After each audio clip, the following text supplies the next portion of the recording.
नमस्कार। आपण काडे शीत पड़ुछि ना नहीं? प्रबल शीत। केन्दुझर बहुत शीत।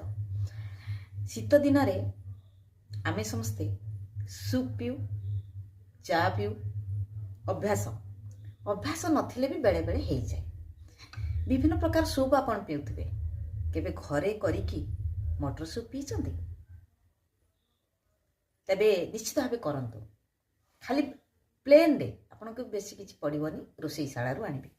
ये देखंतु मो पाखरे मटर सूप। आकु बनेया पई आमको बेसी किछि आवश्यक पड़िबनी। किछि मटर, आलू, जदि आपनको अनुसार जदि आलू खाउथिबे तो आलू खाइबे, नले खाली मटर भी हेई परिबो। मटर को गुटे सीटी देबे, बेसी सिजेइबेनी।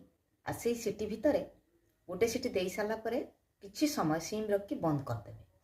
तापरे मटर रे कोन करिवे, जो सिजा मटर रे बेसी पानी देबेनी, कम पानी रहिबो, जेमति आपण खाई परिबे।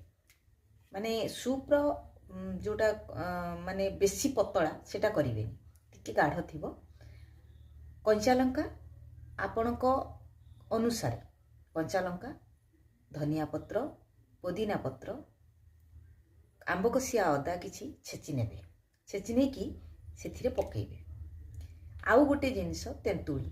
तेंतुली आपण केते खट्टा खांती सेटा आपणको ऊपर निर्भर करे। जदि अधिक खाउथिबे सेई अनुसार पकेइबे। किछि तेंतुली रो मंड देबे। आवश्यक अनुसार लूण, जीरा, लंका गुंडी रो किछि पकेइबे। आपण जेति खाई परिबे राग, किंतु राग टिके खाइले भल लागे। कंचा लंकार स्वादटा टिके अलगा प्रकार थाए, बास्ना थाए। आ जेतेबेले खाइबे सेथिरे पकेइ देबे। पकेइ दी साला परे कोन करिवे, छोट छोट पियाज, ए इंतिया पियाज जेतिकी छोट छोट देखुछंती, छोट छोट पियाज काटिथिबे।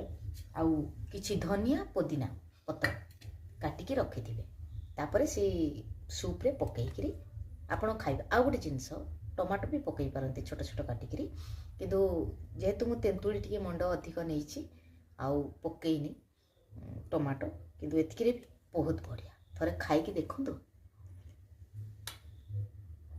खाइकी करिवे।